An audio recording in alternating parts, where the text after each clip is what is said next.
Tá gravando? Então, bora lá? Começamos mais um Pode Falar, tudo bem com você que está aí nos acompanhando? Estamos aqui para mais um bate-papo hoje, sexta-feira, dia da gente trocar ideias aqui nessa mesa. Seja muito bem-vindo. Esse é o programa de número 80. Olha só, 80 pessoas já passaram por essa mesa. Estou aqui com meu colega João e com o nosso super convidado de hoje, Dr. Solon. Tudo bem, doutor? Tudo bem, obrigado pelo convite. Uma satisfação sempre poder estar aqui conversando com vocês. Que bom, doutor. Hoje a gente vai poder falar de muitos assuntos. A gente vai começar, eu acho, falando dessa questão de saúde masculina, porque o Dr. Solon, para quem não conhece, é urologista, mas também tem muitos outros assuntos para a gente debater. Ali vamos falar da vida pessoal, vamos falar dessa mudança também. Mudança diária não digo, né? Mas atuando um pouquinho nessa parte da dor crônica. Sim. Vamos bater um papo agora pelos próximos minutos por aqui. Doutor, para a gente começar, vamos falar do Novembro Azul, acho que é o tema, né? Estamos fechando o mês de novembro. Nunca é tarde para a gente falar e incentivar os homens a cuidarem da própria saúde. Mas agora, aquele velho ditado de que o homem demora para procurar um médico ou que a mulher é mais cuidadosa, vale nesses casos? É real? Doutor, antes de você falar, eu só vou confirmar, é verdade. É verdade, eu tô falando agora. Boa, João. Então já vou falar para você. Pro João, já o recado. Pro João. Tem que procurar um médico, João. Tem que fazer os preventivos, João. Né? Se chegou aos 45, então, não tem jeito. Tem que passar lá com a gente ainda. Tô longe, tô com meus 15 anos ainda. Eu acho engraçado, porque os homens têm tanto tabu com essa história de ir pro urologista. As mulheres vão pro ginecologista desde a adolescência, a infância. Então, pra gente é muito mais natural, eu acho isso. Então, mas essa é a diferença. A mulher, ela já tem essa cultura, ela tem esse desprendimento de entender que quando tem que ir, vai ir, seja para fazer preventivo o que for. Homem ainda não tem. Dá para dizer que as coisas aos pouquinhos elas estão mudando, mas ainda não é a realidade. Se a gente pegar no consultório homens que vão para fazer a prevenção, ele, de autonomia dele, está bem, vou fazer a prevenção, ainda são poucos. A maioria vai quando surge algum O homem ele vai por dois motivos. Primeiro motivo, quando está mal. Tipo assim, chegou um noite que não tem mais, como tem que ir. Tá? Independente do que for. Mas ele vai porque tá ruim. Tá. Né? O segundo motivo, porque a mulher manda. E é verdade. E o pior é que é verdade. Seja para fazer um preventivo, seja porque tá mal. Porque que acontece? Vamos pegar um caso clássico aqui de próstata, por exemplo. O cara não levanta nenhuma vez à noite. Daí ele começa a levantar uma vez. Daqui a pouco levanta 2 vezes. Levanta 3 vezes. A mulher começa a perguntar, mas o que tá acontecendo? E ele não, tá bem, bobagem, não sei o que. Então chega um dado momento que ela fala, não, você vai lá consultar, vou marcar consulta para você e vou lá. Eu vou te pegar e vou te levar. E vai. E sabe o que acontece? Chega na frente, senta o casal, eu pergunto para ele, como que tá o senhor, tá tudo bem? Não, tô tudo bem, não tô sentindo nada. E aí quem que entrega? É a mulher.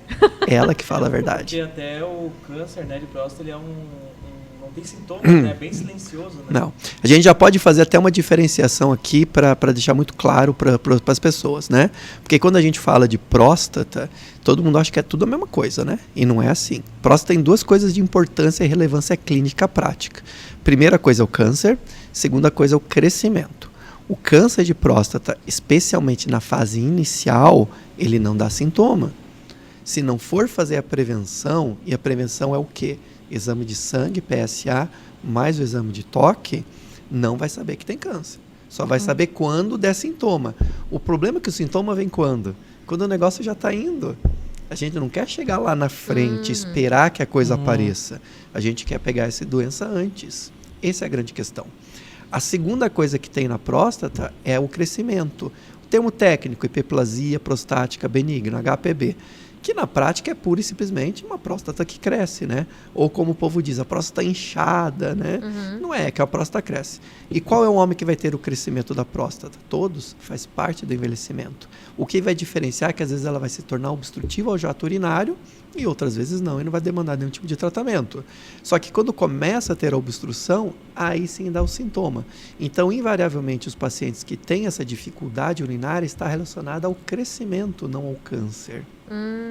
E isso é um processo extremamente lento. O paciente não sai de uma situação em que ele está urinando bem para evoluir para uma retenção urinária em poucos dias e poucas semanas. Isso são vários anos. E nesses anos, os sintomas vão aparecendo. O jato, que é mais forte, começou a ficar mais fraco. Não levantava à noite, agora está levantando 2, 3 vezes. Não fazia esforço para urinar, agora está começando a fazer força. Então, isso vai dando sinais de alerta. Então, por isso que a prevenção também é importante nesse sentido. Porque se o paciente não percebe, nós que somos os profissionais treinados para isso, urologista, né? A gente vai fazendo as perguntas e a gente já vai pescando as alterações que estão acontecendo, né? Então, por isso que é muito importante. Agora, o câncer não tem jeito, não dá sintoma. Se esperar o câncer dar sintoma, já está avançado. E aí você já reduz a tua possibilidade terapêutica e principalmente possibilidade de cura. Um paciente que vai diagnosticar um câncer de próstata numa fase precoce, ele tem 95% de cura.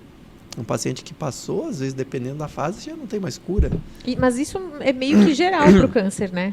Para câncer de mama também é assim, né? Aumenta as chances, dependendo. Eu diria assim que sim, não todos. Tem alguns que já dão sintomas precoces, né? Agora, se a gente pegar os mais relevantes, a resposta é sim. Se você pensar próstata no homem, pensar mama e colo de útero na mulher, não dão sintomas precoces. Ou faz os preventivos ou não vão saber que tem, né? Exato.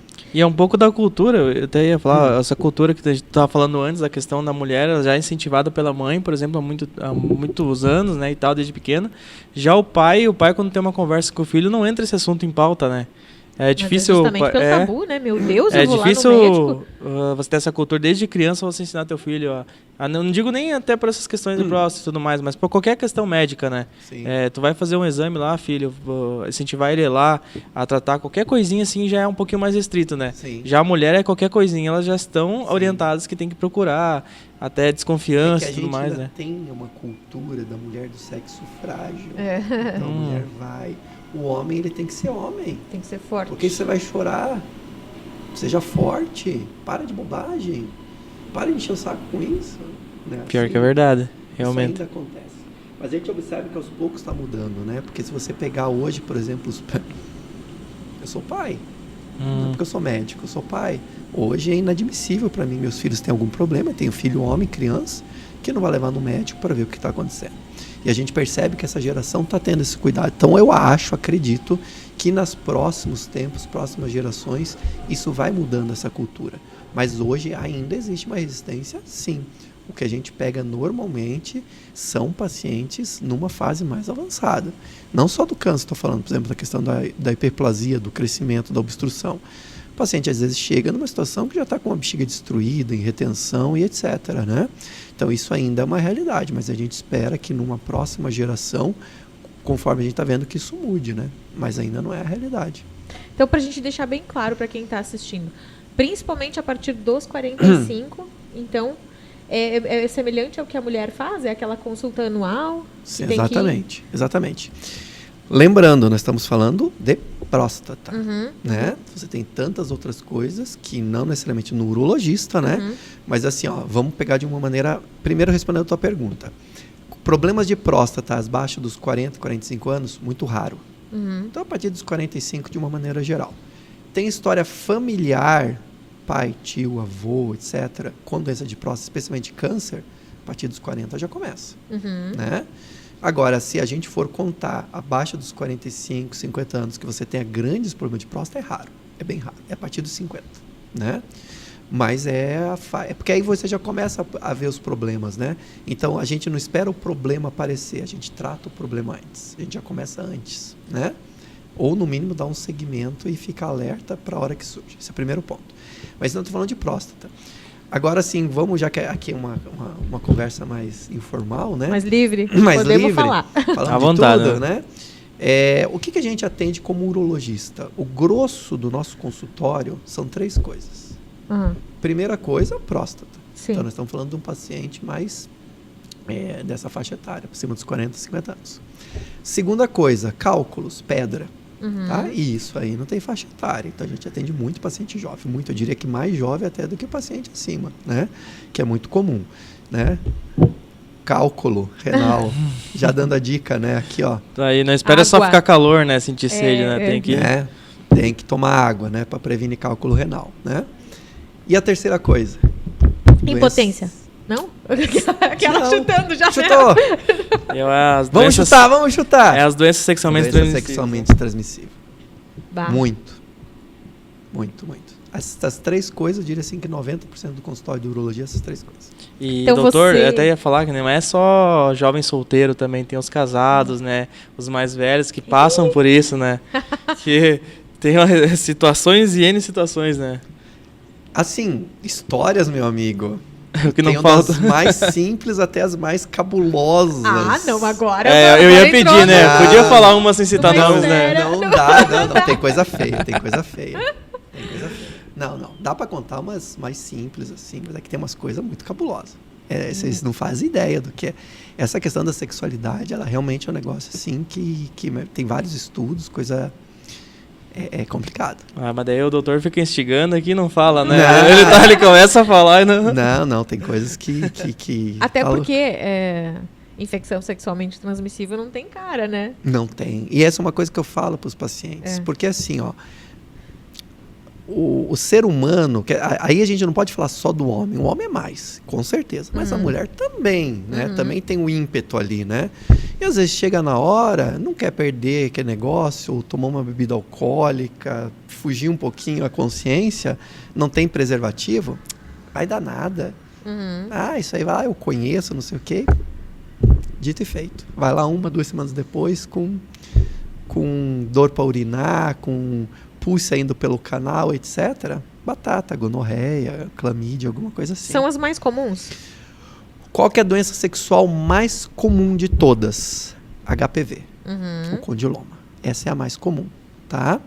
E lembrando qual que é a importância do HPV, né? Já puxando o gancho. No homem, ele faz muitas condilomas, que são as cristas de galo, né? Então, pode acontecer, por exemplo, de ter câncer de pênis relacionado ao HPV. Eu já operei, já fiz isso algumas vezes. Mas isso é exceção, não é regra. Na regra, incomoda, você tem que cauterizar, tem que tirar, etc. Hoje tem vacina e outras coisas, né? Então, dá para a gente ir manejando. Qual que é o problema do HPV? O HPV é relacionado ao câncer de colo de útero. Então, a maioria dos cânceres de colo de útero tem relação direta com o HPV. Tanto que hoje a vacinação ela está entrando em massa para as pacientes, para as meninas adolescentes, tal, que ainda não entraram na vida sexual, justamente para que se tiver contato em algum momento, elas não adquiram esse vírus, né?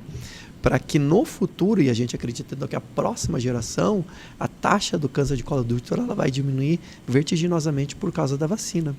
Essa é uma expectativa. Mas, assim, estima-se aí que em torno de 70%, pelo menos, da população sexualmente ativa já teve contato com o HPV. E é legal a gente falar também do HPV, que o preservativo, por si só, às vezes, não é totalmente eficiente, né? Não. Existe um contato de outras áreas. Sim, mas isso é bastante comum. Paciente que tem, por exemplo, claro que para mim, basicamente, chega homem, né? A mulher, ela vai no ginecologista. Sim. De o homem chegar com HPV no pubis. Não tem nada no pênis, mas no pubis tem. Por quê? Porque a camisinha não cobre o pubis. Exatamente. Eu, inclusive, fui incentivada pelo meu ginecologista a fazer a vacina do HPV justamente por causa dessa questão. Eu recomendo bastante. De que... eu sou de uma faixa etária que não tive a oportunidade de fazer nessa fase da adolescência, mas ainda assim os adultos podem fazer. E é interessante a gente falar isso. Porque às vezes tem alguém assistindo que acha que é justamente só para as adolescentes lá. Não, as mulheres adultas também podem fazer. Pior bobagem que você pode pensar na vida, para qualquer coisa na vida, é: comigo isso não vai acontecer. Isso é Você tira isso da tua cabeça. Fato, né? Disse Não tudo importa, agora, acho. não importa. Ah, eu vou comer isso, não vai dar nada. Eu vou fumar, não vai dar nada. Eu vou transar sem camisinha com alguém que eu não conheço, mesmo que conheça, enfim, né? Não vai que dar não tenha mais nada. relação, não vai dar nada. Eu vou ultrapassar nessa curva aqui, ó, acho que não tá vindo ninguém, não vai dar nada. Não caia nessa bobagem. Isso é um alerta bem legal pra gente fazer pra quem tá assistindo, quem tá nos ouvindo, enfim. Porque depois não adianta, né? Depois vai ter que remediar, vai ter que tratar a situação, ou às vezes tem uma consequência até mais grave, né? Tudo... É isso aí, se você for pegar... É porque assim, a gente pode até... É legal que a gente está conversando sobre várias coisas, né? Vai indo, começou, né? Vai abrindo o leque, esse é o vai nosso indo, podcast, né? né? É É isso assim aí, tá mesmo. certo. Depois a gente volta lá falar do homem. Não, é porque assim, a gente pode até gerar um outro conceito, né? O que é acidente? Acidente é um negócio inevitável, que você não tem que fazer. Nós estamos conversando aqui, abrir um terremoto, abrir uma cratera aqui. Isso é um acidente. Como é que você vai prever que vai acontecer um terremoto aqui em Xanxerê? Agora você está com um carro e você vai ultrapassando uma curva em faixa dupla que você não está vindo do outro lado. Aí você bateu e sofreu um acidente, fez uma batida. Isso é acidente? É questionável, né? Isso é prevenível, Mas, isso não é acidente. Quando a gente fala justamente quando a gente conversa com as polícias, principalmente quando a gente faz essas matérias de prevenção, assim, instigando as pessoas a terem um pouco mais de consciência, os policiais normalmente falam pra gente que é muito difícil acontecer um acidente por falha mecânica, por falha da rodovia, alguma coisa do trecho. Claro, existem situações, mas a maioria das situações são por falha humana. Sim. Mas isso também é questionável, porque assim, o que é a falha mecânica? Fez a manutenção em dia? Ah, mas o pneu estava careca. Quem que não trocou o pneu? Né? Então, quando você começa a olhar, foi a estrada estava esburacada. Mas por que a estrada estava esburacada? Tem o dedinho do humano ali, né? Entendeu? Quando você vai atrás, sempre tem alguma coisa. Por isso que essa definição de acidente, eu não gosto dela, porque é uma coisa que dava para prevenir. Dava para prevenir, entendeu? Por que isso aconteceu? Mas sabe o que eu vejo, assim, uma inversão de valores.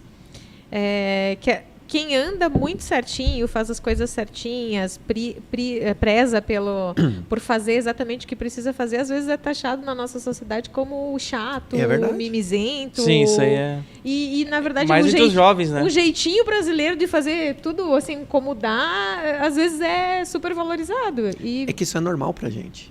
Né? Essa é a nossa cultura. Que a gente ruim. É ensinado assim. A nossa vida é assim. Então, você normaliza isso. Eu sempre lembro de uma passagem, vocês lembram do tsunami de 2011 lá no Japão? Sim. Lembra que aquilo foi uma tragédia, né? E aí foi toda aquela ajuda humanitária. Vocês lembram dos japoneses lá na fila para pegar os mantimentos? Sério, era uma fila, um atrás do outro, certinho.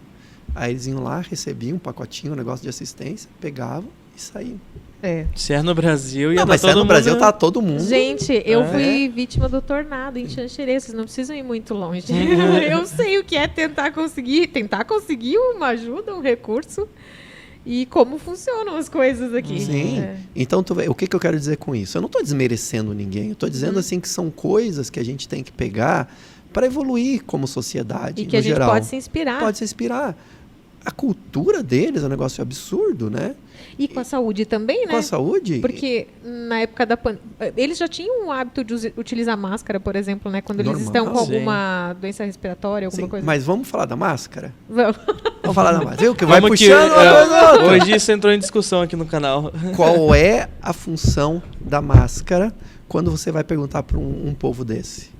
Ele não está preocupado com ele está preocupado com o outro. Transmitir para o outro, exatamente. O que nós, como geral, falamos?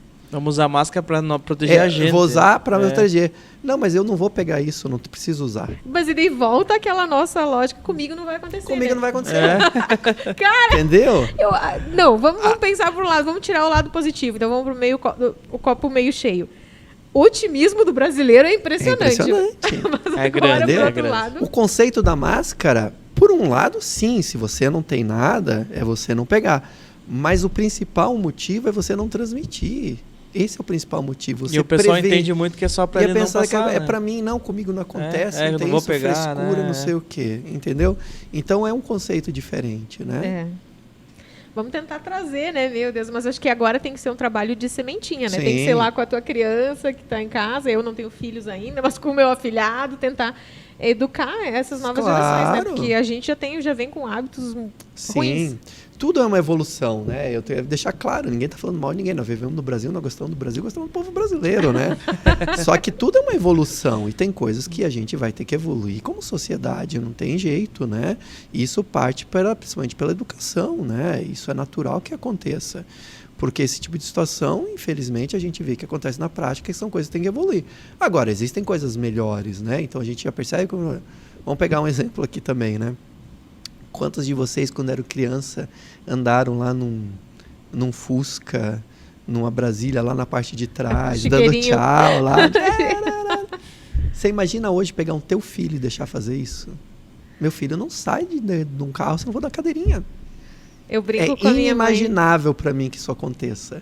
Mas na minha época, eu ia nas lá épocas dando mais risada. antigas. Eu brinco Entendeu? com a minha mãe que nós somos sobreviventes, na verdade. É isso. Porque se for analisar as coisas como eram e como a gente evoluiu em termos de controle de qualidade, fiscalização de algumas situações, e desde o ônibus escolar, Tudo. A gente tá vivo porque é pra estar vivo mesmo, gente. Sim, Sim. não, mas eu citando um exemplo aqui, até que meu pai me perdoe, mas quando, por exemplo, a gente era mais novo, a gente costumava muito pegar a estrada porque a mãe do meu pai, ela morava longe, daí a gente fazia esse caminho, né, e tal, pegava a estrada e todos nós era pequeno, né, meus irmãos. Ele costumava botar nós dormindo atrás da caminhonete, meu tio tinha uma caminhonete, né, os dois iam junto, botava nós dormindo atrás da caminhonete, um colchãozinho assim e ia embora. Na caçamba? Na caçamba. Meu Porque ela é Deus. fechada, com as caminhonetes mais velhinhas fechadas, sabe? Botava nós pra dormir e ir embora, né? Nunca aconteceu nada, graças a Deus. Mas e hoje, se a polícia Sim. pega um negócio desse hoje? Não, isso né? acontece no acidente? Isso acontece. Só que não, Que não é acidente. não existia. É que assim, isso é uma coisa natural. Não se pensava, meu Deus, eu vou colocar e se acontecer um acidente. Isso nem se passava pela cabeça. Não, Não vai existia, e volta rapidinho. Vai lá né? e pronto, acabou. É. E esse conceito ele mudou hoje, né? Hoje existem regras mais rígidas e tal. E a nossa consciência também nesse sentido mudou. Isso que eu tô falando, isso aí que eu fiz, eu andava em porta-mala de Passat, na estrada de chão, com meu primo atrás, e ia rolando e dando risada. E achava o máximo. Tu pensa eu deixar um filho meu fazer um negócio desse hoje? Pra mim é inconcebível. Mas era uma coisa natural, isso era normal. Todo mundo fazia, né? Todo mundo fazia. Pegando um pouquinho esse gancho de todo mundo fazia e tudo mais, né? A gente tem essa questão hoje em dia que está muito presente na questão da saúde, é a vacina, né? O pessoal hoje está muito anti-vacina. O que tu não via há 5, 6 anos atrás, hoje está muito presente, então o pessoal dizer, não, eu não vou me vacinar por tal motivo, né? Isso é N vacinas. Tanto que a gente estava com uma campanha esses dias em relação à poliomielite, né? A Tava gente com risco de voltou voltar. a divulgar justamente também porque encerrou a campanha de vacinação e ficou abaixo da meta, Isso, né? e daí tem estudos que falam que lá na Europa, por exemplo, a poliomielite está no esgoto, por exemplo. Então é algo muito fácil de ter contato, de tu pegar a doença. Só que as pessoas hoje elas não estão preocupadas com isso. Elas não estão indo, eu preciso que meu filho seja vacinado. Mas eu não vou vacinar, isso aí não é certo, não dá nada, né? Ou do próprio Covid, não vou me vacinar porque eu não sei o que essa vacina vai fazer comigo. Né? Cara, isso é Como que o médico enfrenta isso? Eu tenho minha opinião muito formada disso, mas ela é uma situação bem complexa, né? Porque, cara, nós somos um país vacinador. A gente não podia ter perdido isso. E a gente perdeu, né? Então, hoje, isso que você falou. Se pega uma bobagem sobre a vacina do Covid, tá? Se cria um monte de besteira em cima disso daí, que tá levando a reboque outras vacinas. Aí tudo vira vacina poliomielite, tá vacinando menos do que deveria e outras tantas. E nós somos um país vacinador.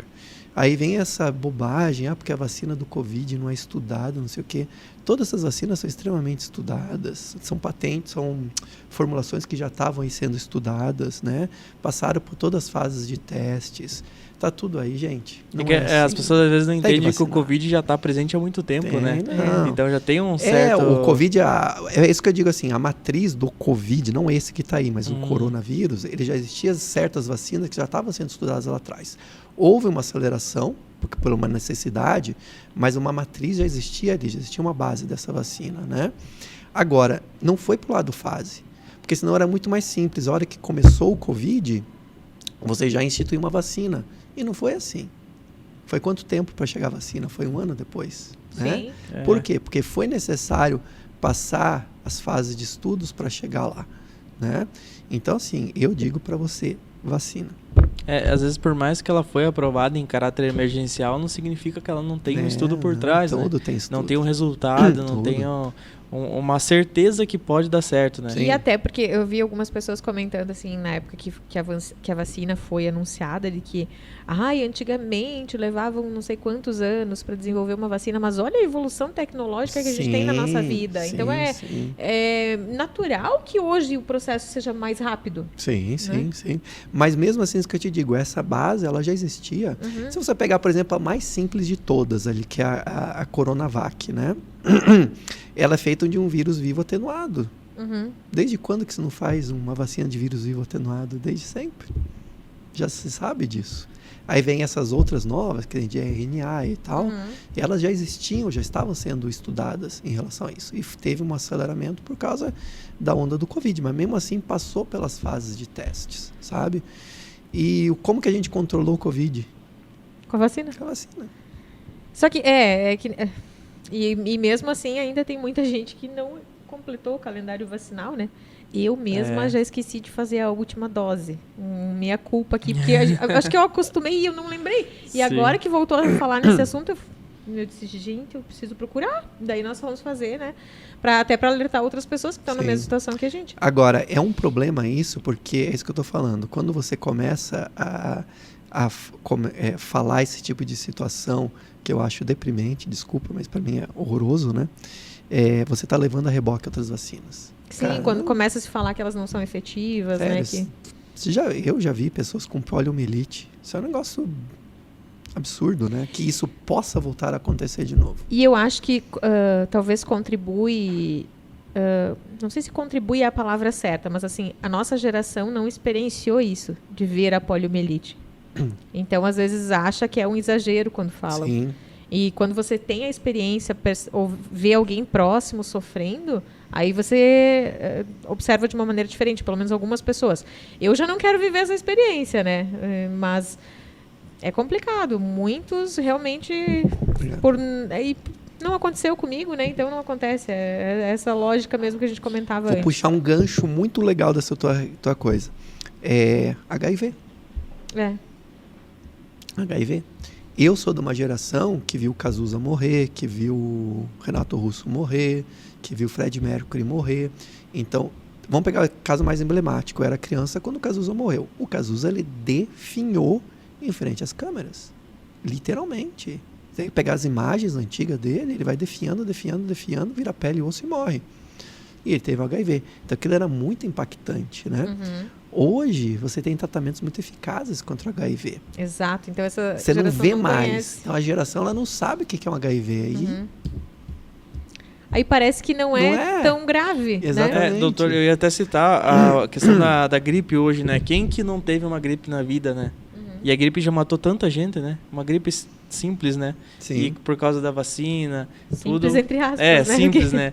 Ela acabou que o pessoal se tornou, eu tô com resfriadinho, vou trabalhar, não muda nada na minha vida, eu tô normal, né? Mas em um certo momento da história da humanidade, a pessoa que tinha uma gripe era quase certa que ia morrer, né? E não muito longe, ainda mata, na verdade, né? Se tu olhar as taxas de internação no inverno, idosos, quem tem alguma outra doença, né, que acaba refletindo na imunidade. Com certeza. Então... Tem algumas vacinas, como por exemplo a do Covid, como por exemplo da gripe, que não necessariamente você vai deixar de pegar, mas o objetivo é você não levar para formas graves. Exato. Esse é o objetivo, né? E que precisa atualizar. E precisa. Porque o vírus... Claro. atualiza. Na verdade, eu estava lendo até esses dias que a próxima geração da vacina do Covid já está para chegar aí, né? Exato. Que realmente, né? Por exemplo, a primeira geração não pega essa que está circulando. Você vai fortalecer o seu sistema imune para que você responda melhor. Mas que pegue efetivamente essa cepa que está aí, ela não pega. Então já está vindo uma coisa. E é natural. O Covid é uma coisa que a gente vai conviver com ele. E vai acontecer que nem a vacina da gripe. Todo ano tu vai lá. A influenza, né? Tu vai lá. Talvez algumas pessoas sejam mais resistentes, não precisem.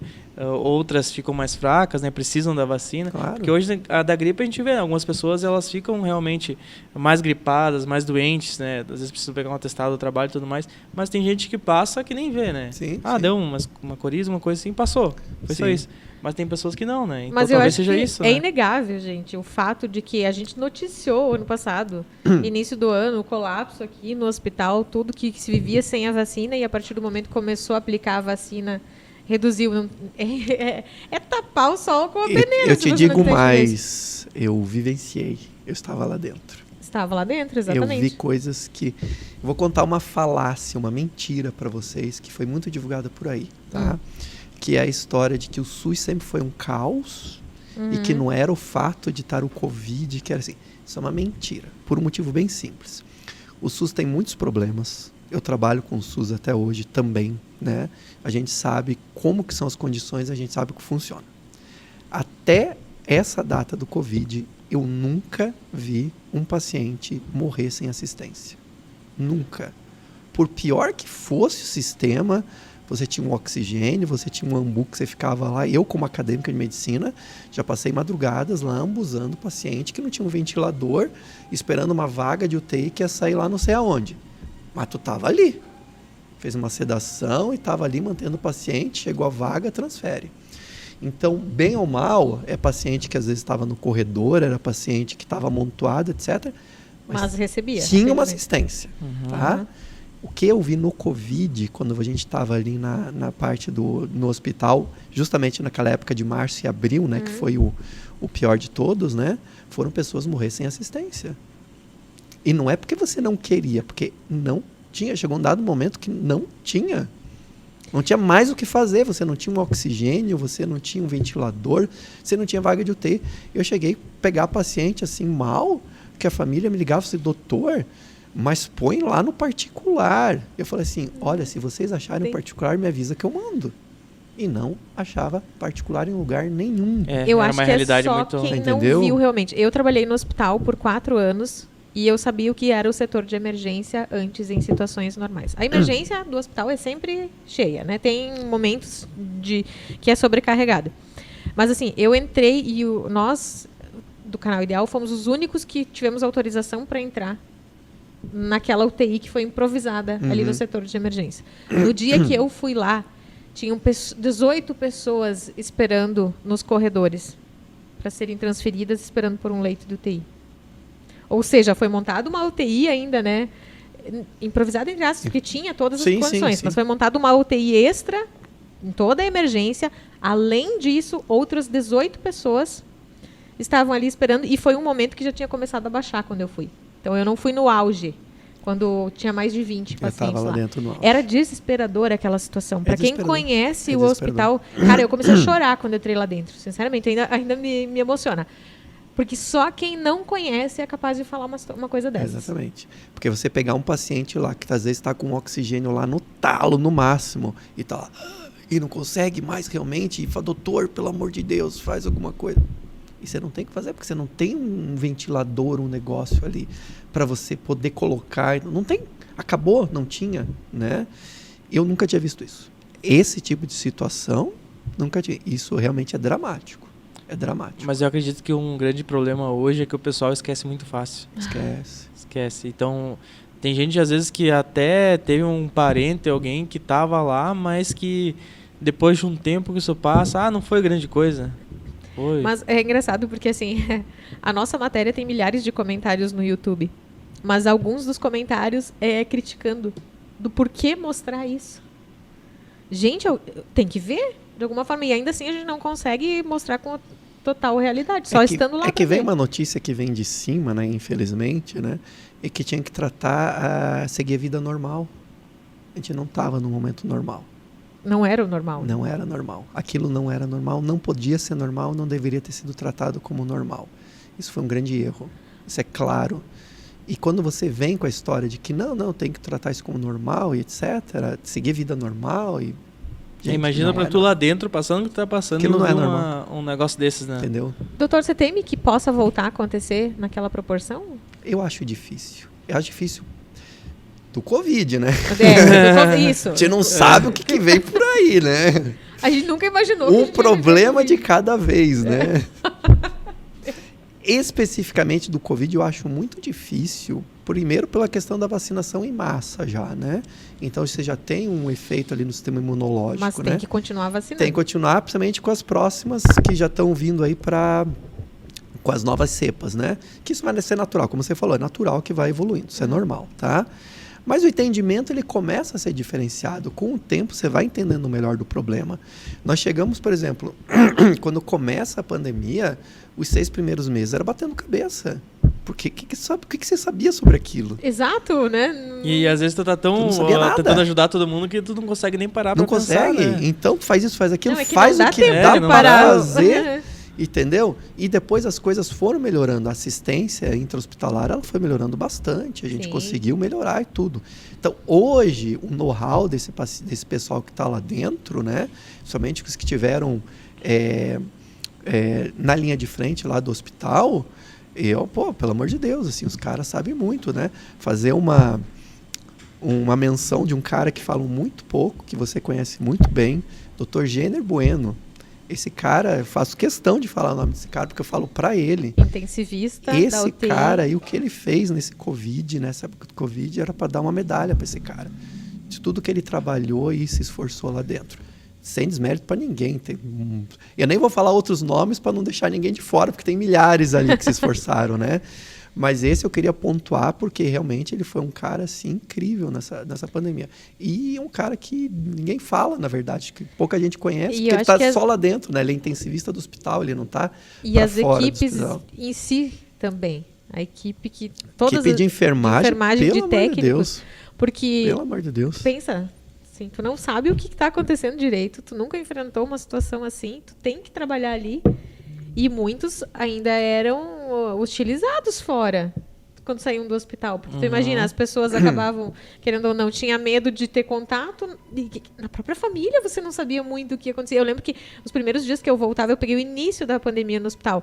Eu voltava, eu nem entrava em casa. Eu já ia pelos fundos, já ia para a área de serviço, já tirava toda a minha roupa, botava para lavar, já ia direto para o banheiro tomar banho. Todo mundo fazia isso, fazia também. Porque a gente não sabia que a gente poderia estar levando para casa na roupa. Exatamente. Eu ia perguntar até, doutor, como é que era para ti?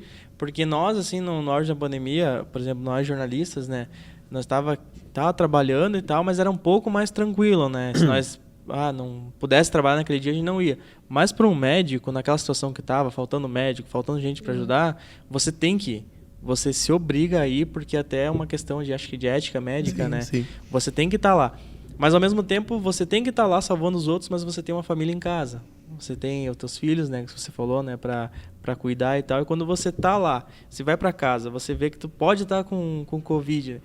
Naquela época parecia tão desesperador, né? Como é que era para ti chegar em casa e ter todo esse cuidado, toda essa preocupação, né?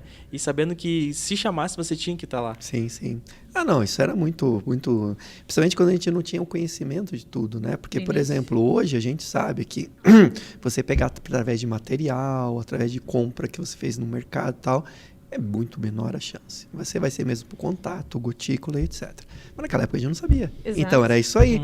Era chegar em casa, tirar a roupa na porta de casa, colocar numa sacola, não deixa filho vir, saia correndo para dentro do banheiro, a roupa já ia para a máquina, dentro do banheiro tomava um banho e depois que tu realmente ia, né? Mas sempre existia esse risco. Eu, particularmente, se peguei, eu não sei, porque eu vacinei e converti através da vacina, né? Se eu peguei em algum momento, fui assintomático, porque eu realmente nunca tive... As poucas vezes que eu tive sintoma, que eu fiz o teste, deu negativo, né? O teste agudo deu negativo. Então, se eu passei, foi assintomático. Mas isso sempre foi uma preocupação, né? Só que tem um momento que você não tem o que fazer, né? Você tem que ir lá, entendeu? Então, ali no hospital... Aqui, na verdade, você tinha 3 frentes, né? Você tinha o atendimento primário, né? Que montaram as tendas, tinha lá no postão, etc., né? Que eu não trabalhei lá. E tinha dentro do hospital, né? E dentro do hospital daí tinha recebia na emergência, tudo bem, mas tinha daí a parte de enfermaria e a parte de intensiva. Eu fiz enfermaria.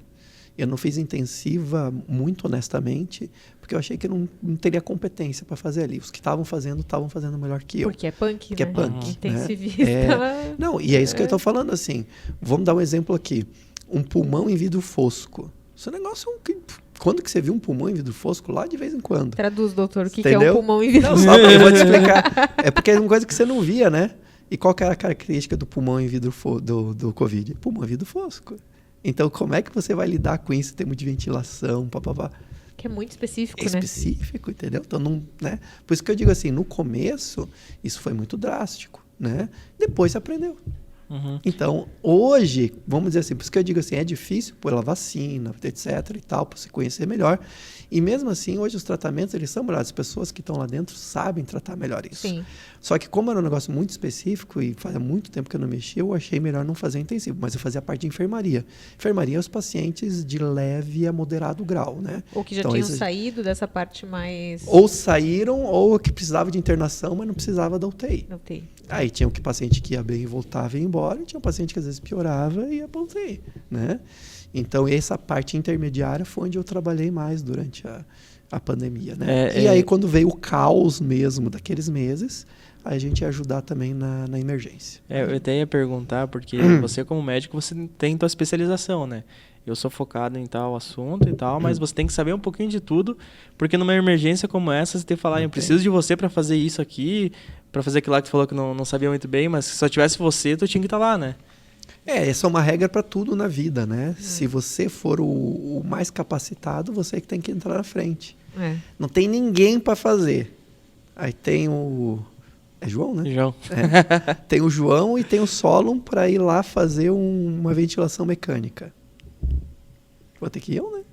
Mesmo que você não tenha prática, você Mesmo tem que que se eu botar... não tenha mais aquela vivência e tal, quem que é o médico? Mas, Então chega um dado momento que você sobrecarrega a tal ponto que se você não tem outra opção, é tu que vai ter que ir. E É era mais uma realidade capacitado, também, é uma né? realidade. Naquele momento. É uma realidade. Porque a gente também é uma cidade pequena, que não tem tantos profissionais assim nessa especialização. Então, Sim. tem isso também. E a gente atende... Tem, claro, profissionais de outras especializações, vários, mas que no dia a dia não lidam tanto com situações como a da Covid. É a história do cada um no seu quadrado, né? Porque depois, por exemplo, eu estou na urologia desde 2010. O que eu fiz depois da urologia? Depois a gente fez a parte da dor também, né? Mas só veio urologia. A gente não tem mais. A gente vai perdendo a prática de outras coisas que a gente não faz mais. Se atualiza cada vez mais naquela especialidade. Naquela área, tô dentro da área. Então chega um paciente urológico, para mim, mesmo que seja um caso difícil, você tem um norte. Porque assim, você vai pegar dentro da especialidade, 90% das coisas que chegam são coisas que a gente sabe e tem a manha para fazer. Mas sempre vai chegar aqueles 10% de caso difícil, complicado, né? Mas você tem assim, esse caso é complicado, mas tu sabe o caminho a seguir. Exato. Entendeu? Quando você vai fora da tua área, mesmo que você seja médico, tu dá titubeada. Peraí, mas e aqui, e acolá? Quer dizer, você não tem toda aquela manha, aquela gingada de tu saber aquele negócio ali. Né? E dentro da tua área não, você sabe o caminho que tu está seguindo. Mesmo que seja difícil, eu vou por aqui, vou por ali, vou pedir esse exame, o paciente precisa internar, preciso fazer isso. Então tu sabe o trilho que você está seguindo, né? Essa é a diferença. Agora vamos falar então, já que falou cada um no seu quadrado, como é que foi mudar de quadradinho aí? Porque para quem não sabe, o Dr. Solon, além dessa parte da urologia que a gente comentou, a gente falou de urologia, a gente caiu na Covid, agora vamos cair na dor. O Dr. Solon, com a esposa, a doutora Isabela, né, tem uma clínica aliviadora aqui em Xanxerê, justamente para atender esses pacientes com dor crônica. Como é que isso aconteceu? Assim... Se eu te contar, você não vai acreditar. Adoro essas histórias. Há alguns anos atrás, a gente sempre assim, ó, aí eu atendo bastante paciente com dor, né? E a minha esposa, a doutora Isabela Guimarães, né? Tá assistindo? Tem que mandar um... Deus o livre se não mandar um beijo. Faz assim, ó. Se não, tá louco. Apanha depois, né? E ela é reumatologista, então ela lida diretamente com o paciente com dor, direto. E a gente percebia que estava faltando alguma coisa. Porque, assim, sempre na ânsia de a gente melhorar, a gente percebia que talvez tivessem outras coisas para serem feitas e que a gente não estava fazendo, né? E aí, numa conversa absoluta e totalmente informal, de uma janta, conversando sobre isso, ela fala para mim assim, pois é, mas o que a gente poderia fazer? Eu falei, não sei e tal, mas a gente está precisando sabe que tem uns artigos aí que estão mandando para mim que diz que a acupuntura melhora muito os pacientes com fibromialgia, né? Eu falei assim, poxa, podia fazer acupuntura então, né? Assim, isso foi uma conversa tipo de julho, né? Falei assim, tá bom, vou procurar então para fazer. Na mesma noite vou pensar aqui para dar uma olhada, fazer um curso de acupuntura. Aí fui fazer a busca. Quando eu busquei, eu descobri que um dos 2 melhores cursos de acupuntura do país ficava em Curitiba. Pertinho, só que tem um detalhe nessa história. Eu fiz urologia no Hospital Evangélico de Curitiba. O centro de estudos de acupuntura ficava em frente ao Hospital Evangélico. Eu passava todo dia em frente àquele lugar. E nunca, sabe, aquela coisa, tu não imagina. Já existia naquela época. Existe há mais de 20 anos, né? E eu não fazia ideia do negócio. Passava em frente, olhava, mas... Tanto que quando eu pensei em como fazer acupuntura, eu não me lembrei desse lugar. Aí quando eu fui procurar, que eu vi, era um centro médico, para acupuntura médica, né? E ficava em frente ao hospital que eu fiz urologia. E meus pais moram em Curitiba. Então acabou ficando uma mão na roda. E nesse meio tempo, o que a gente combinou, né? Falei assim, não, então vamos fazer acupuntura e ela ia fazer a especialização dela específica em dor. Só que daí veio a pandemia. Então a pandemia piorou um pouquinho para mim, porque eu já estava indo e tal. Só que abriu um leque para ela, porque o curso de dor, específico para dor, área de atuação em dor, é feito no Einstein, em São Paulo. E é presencial. Só que como começou a pandemia, eles abriram uma exceção para aquela turma que pudesse ser feito online e só fazer a prática presencial. Então a parte teórica ela conseguiu fazer online. Então ela não esperou terminar. Né? Porque, claro, qual que é o X da questão aqui? Que a gente tem criança em casa. Não dá para os dois sair, né? Sim. Entendeu? Dá para os dois sair. Então, o que aconteceu? Daí ela acabou fazendo a parte da dor e eu terminei a acupuntura e a gente terminou junto no final do ano passado, onde a gente prestou prova e pegou a titulação. Então, dentro da área de dor, se eu vou dizer assim, quem é o médico da dor da clínica? É minha esposa, doutora Isabela. E dentro da área de atuação em dor, uma coisa que é muito feita, que está nos melhores guias médicos do mundo para tratamento de dor, é a acupuntura. Só que a acupuntura é uma especialidade à parte. Por isso que eu fiz a acupuntura. Então, a gente acabou juntando as duas coisas. E é muito legal a ideia da clínica, porque daí tem a acupuntura, tem a neuromodulação, né? Sim. Tem o trabalho também multidisciplinar com outros profissionais, né? A gente tem muita coisa ainda que a gente está com ideia, mas como diz assim, vamos um passinho de cada vez, né? Tem muita coisa para a gente trabalhar. Mas agora, neste momento, trabalhamos eu com a parte da dor e acupuntura.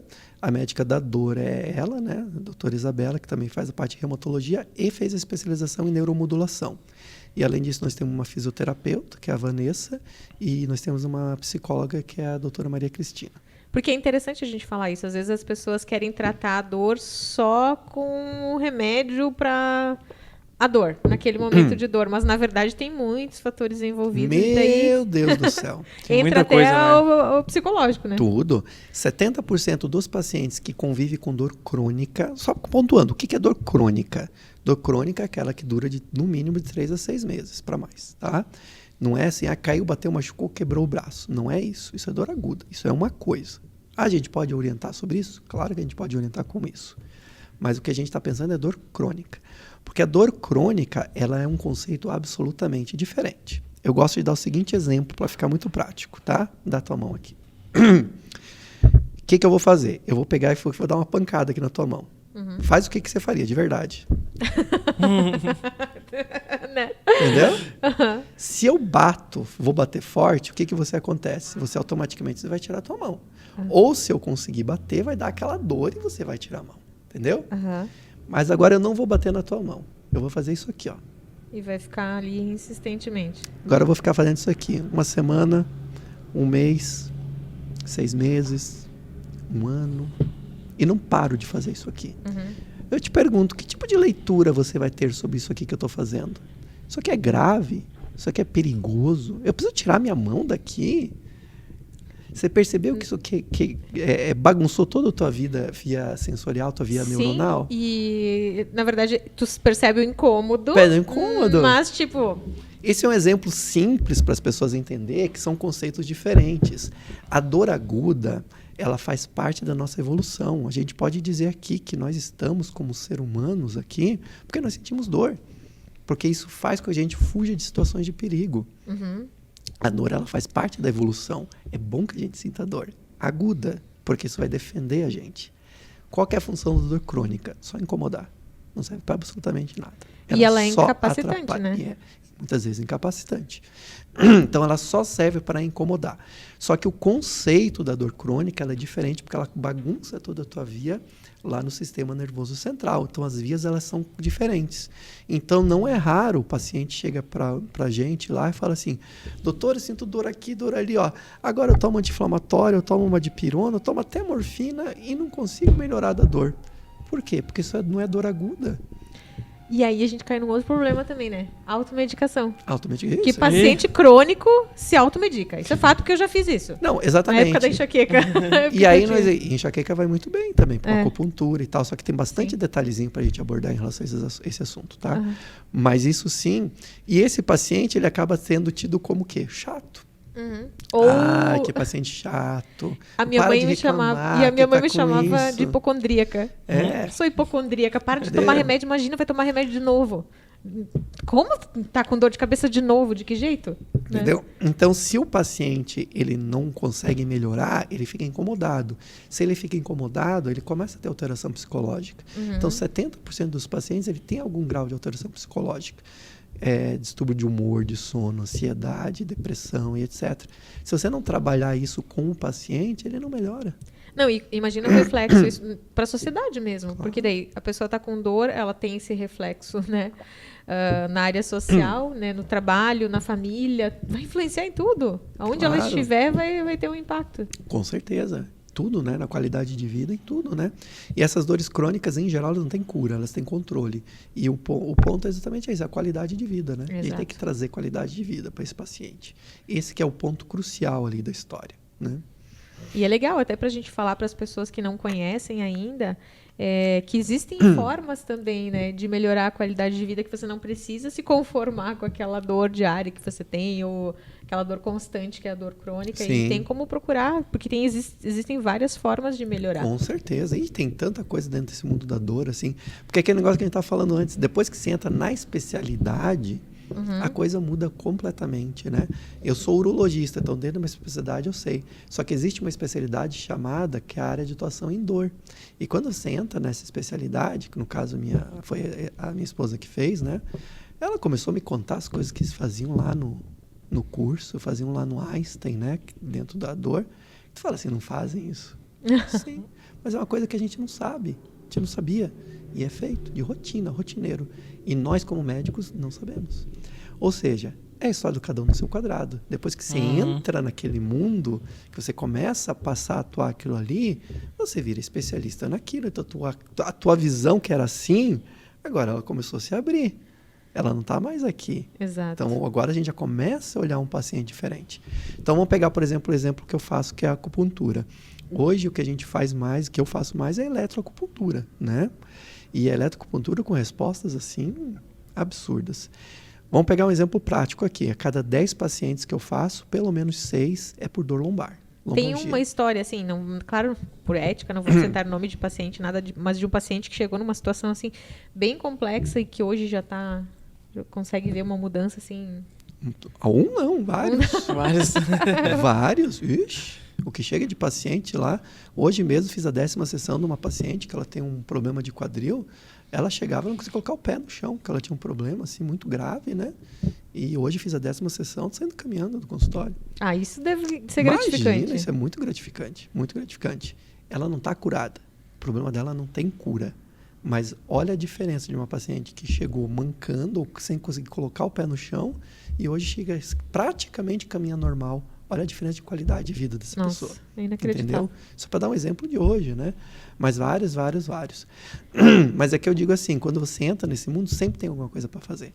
Tô falando da acupuntura. De vez em quando não dá certo também. Porque cada um responde de um jeito, a um medicamento, um tratamento, etc. Poxa, não deu certo, vamos pensar em outra coisa. Tem a vida não é uma receita de bolo, né? Não adianta. Exatamente, entendeu? Mas que as respostas são muito boas, elas são muito boas. Então sempre tem coisinha para fazer. Eu imagino a gratidão desses pacientes, porque para quem já sofreu de uma dor crônica, só quem sofre sabe, né? Sabe o quanto é ruim. E eu acho que até contei aquele dia que a gente foi gravar que teve um mês que eu tive 20 dias com dor no mês. Então, passava dopada há muito tempo. E hoje, saber que eu passo 1 mês, 2 meses sem ter uma crise é outra vida. Você tem outra vida. Com certeza. Imagina esses pacientes que têm uma situação muito mais grave do que a minha. A minha era uma enxaqueca, né? Sim. Primeira coisa que a gente tem que pensar assim, ó. Vamos começar pelo básico. O paciente, ele tem que ter a noção de que quem tem que melhorar primeiro ponto é ele. Nós não vamos melhorar ninguém. E aí você tem coisas básicas que obrigatoriamente precisam ser feitas. E aí não precisa... Você pode ser saudável, você pode ser diabético, você pode ser hipertenso, você pode ter um problema urológico, não importa o que for. Existem apenas 4 coisas que você pode interferir no teu organismo.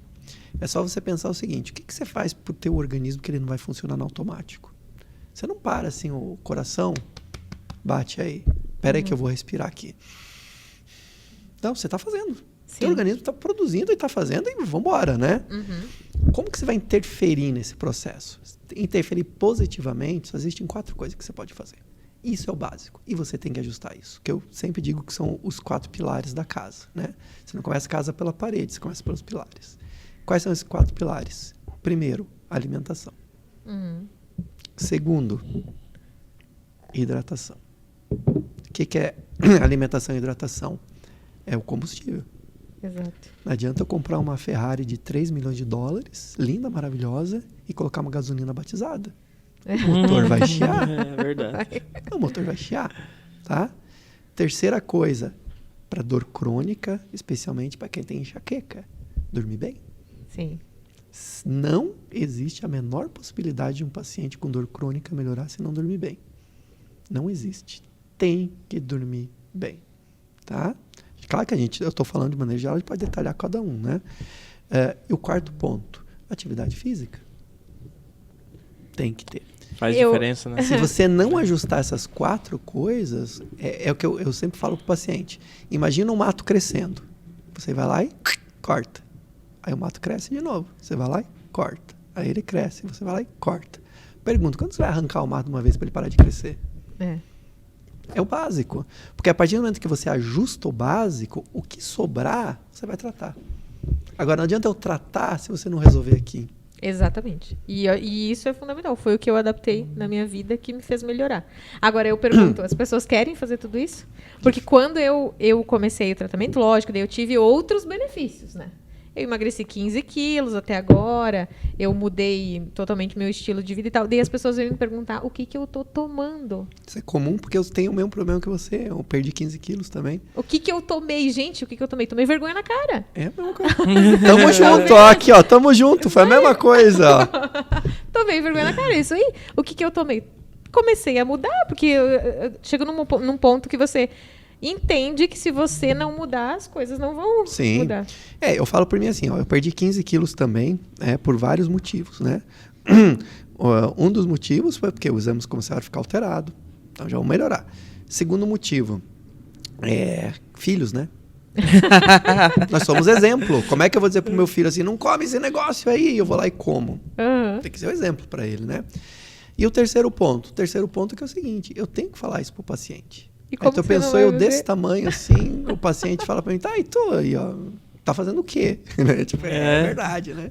Então a gente pode dizer. Então, assim, eu me alimentei bem, eu sempre me tratava bem, dormia relativamente bem. O meu problema é dormir mais criança, né? Porque tem filho pequeno e tal, né? Mas agora já tá passando também, estamos dormindo melhor, né? E já fazia um grau de atividade física. O meu problema era exagero. Minha alimentação era muito exagerada, né? E aí vem aquele negócio que é aquelas desculpas que a gente dá, né? Meu Deus, mas como eu trabalhei hoje. Eu tô tão cansado. Eu também não. Hoje eu mereço uma coisinha melhor, né? Só hoje. Só hoje. O meu problema era só hoje. E amanhã também. E hoje era todo dia, né? Entendeu? Só hoje, todo dia. Quando você entende isso e você se propõe a fazer a mudança, as coisas começam a mudar. E qual que é o problema da mudança? O problema da mudança é o início. Porque aqueles 2, 3 meses para tu quebrar esse ritmo, ele é difícil. Você pode procurar ajuda, você pode procurar nutricionista, você pode procurar psicólogo. Tudo certo, acho que isso é válido e pode ser feito, tá? Mas tem que ter a força de vontade. Porque a questão é que quando você chega do outro lado, a coisa entra numa nova realidade, numa nova normalidade. Mas eu digo que nem é só força de vontade, doutor. Porque assim, qual é a tua vontade naquele momento? É de comer qualquer coisa, é de ficar em casa, é de assistir uma Netflix. Eu acho que tem que ter disciplina. Tu tem que se enxergar assim, ó, como é que eu quero estar daqui a 5 anos? Exatamente. Porque as pessoas são muito imediatistas, elas querem para ontem. Eu, por exemplo, eu mesma era assim. Eu tinha passado 34 anos da minha vida fazendo tudo errado, mas eu queria em 3 meses consertar tudo que eu tinha feito errado. Então, não, tem que ter paciência, tem que fazer, porque tem que fazer, não adianta. Sim. Pega o caso do paciente de dor crônica. Esse paciente a gente sempre pede ali 4, 6, 8 semanas. Tem que dar um tempo para ele melhorar. Mas a gente percebe que tem muito disso, né? Às vezes o paciente tá com dor e quer resultado de um dia para o outro. Fala, pô, mas está tanto tempo assim, né? Não é assim, né? Então a gente pede um pouquinho de paciência. Mas respondendo a tua pergunta, né? Nem todos fazem, mas eu te garanto que os mais melhoram são aqueles que fazem. Te garanto. É um pouquinho da questão psicológica, né? Da pessoa ser, que nem tu falou, ter a disciplina de fazer, de correr atrás das coisas, né? Mas aí tem aquela E questão que outra? se tem o psicológico fraco, ela... Não, mas outra também, assim, aqui, experiência própria. Quando a água bate na bunda, É. quando você toma um sustinho, assim, ou quando a É. coisa tá... Você vai. Vai, Você vai. vai ainda. Gente, o nosso papo tá muito bom, mas já deu 1 hora por aqui, né, Mariana? Já foi 1 hora? Já foi uma uma hora, hora. já foi 1 hora. Vou. Pra gente ir fechando aqui, doutor, pra gente fazer um encerramento aqui, a gente falou do Novembro Azul, a gente passou pelo Covid, a gente passou sobre dor, a gente deu essas 4 dicas ali dos 4 pilares pra gente ter uma vida melhor, ter mais qualidade de vida.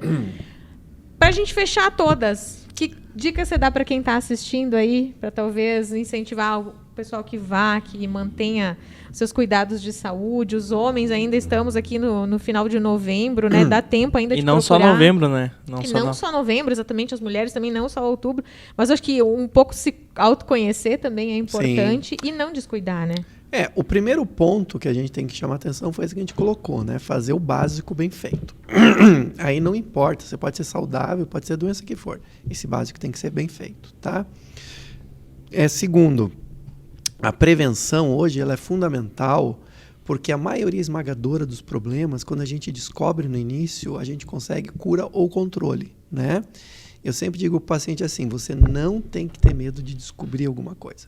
Você tem que ter medo de não descobrir. Esse que é o negócio. Porque o problema, ele vai continuar ali. Mesmo que você não queira, ou você não admita que tenha, ele vai continuar ali. Se tiver crescendo um câncer de próstata dentro de você, o câncer vai estar ali. E não importa, não, mas eu não tenho, eu não quero. Está ali, né? Vai fazer o quê, né? Vai fazer o quê? Então, se o problema está, tem que descobrir. Eu tenho diabetes, eu não quero cuidar da alimentação, não quero usar remédio, não quero usar insulina. Ela não vai fugir. Ela vai continuar ali. E E vai piorando, né? prejudicar, né? Vai prejudicar cada Então vez tem que mais. parar com isso, sabe? A prevenção ela é fundamental. Porque todo mundo que quer viver bastante, mas não é só viver bastante, é viver bem. Porque o que você fizer agora sempre vai impactar no teu futuro. E o futuro não é amanhã, o futuro é hoje. É o que você fizer hoje. Então essas melhoras, essas coisas, elas vão mudar. A gente cansa de ver paciente lá com seus 60, 70 anos. Mas se eu tivesse feito isso há 30 anos atrás. É triste, mas acontece, né? Então, o momento de a gente cuidar disso é hoje, não é amanhã, tá? E a terceira coisa, gente, é não ter pudor, né? Nós estamos lá para ajudar. Tem paciente que chega com vergonha, que tem, né, aquela coisa, que nem a mulher manda, o cara não quer dizer que é, ou vai fazer um exame de toque, tem aquele negócio. Pelo amor de Deus, a gente já viu de tudo nessa vida e é a nossa profissão. Então, o que for para lá, chegar e lá falar, fala, o que tiver que fazer a gente faz e pronto, parar com qualquer pudor que possa ter, porque a gente está aí para ajudar, na verdade, né? E procurar o profissional capacitado para isso, né? Se a gente está se capacitando para isso, porque a gente sabe o que está fazendo, né? Exato. Então, para a gente, chega lá e fala a verdade, né? E a gente está lá para ajudar. Então, acho que essas são as principais mensagens aí para a gente deixar para o pessoal. Show! Fechamos mais um, então, João. Muito bom esse podcast, muito aprendizado, né? Acho que valeu muito a pena e todo mundo tem que parar aqui pra assistir esse aqui, né? Acho que esse aqui, principalmente os homens, Manda né? aí pra quem? É. Pro pai, pro namorado, pro irmão, pro tio, enfim, pro sobrinho. Pra aquele que você conhece e tá com medo de alguma coisa, que não quer se consultar, que não sei o quê, manda esse programa. Eu só acho que estão me logrando aqui. Não deu 1 hora, né? Pelo amor de Deus. Deu pior que Sério? deu 1 hora, doutor. É que foi bom o nosso bate-papo, né? Não, eu não percebi que passou 1 hora, juro por Deus. Pra Olha mim foi aí, 10 gente. minutos. Olha aí, é uma experiência boa esse podcast. Eu tô pra falar, ó, se você tem alguém pra sugerir, você quer que a gente aborde Manda vir. algum assunto, manda aí a sua sugestão que a gente tá postos pra ouvir e quem sabe pra encontrar uma pessoa pra trazer aqui pro nosso podcast. Esse foi o número 80.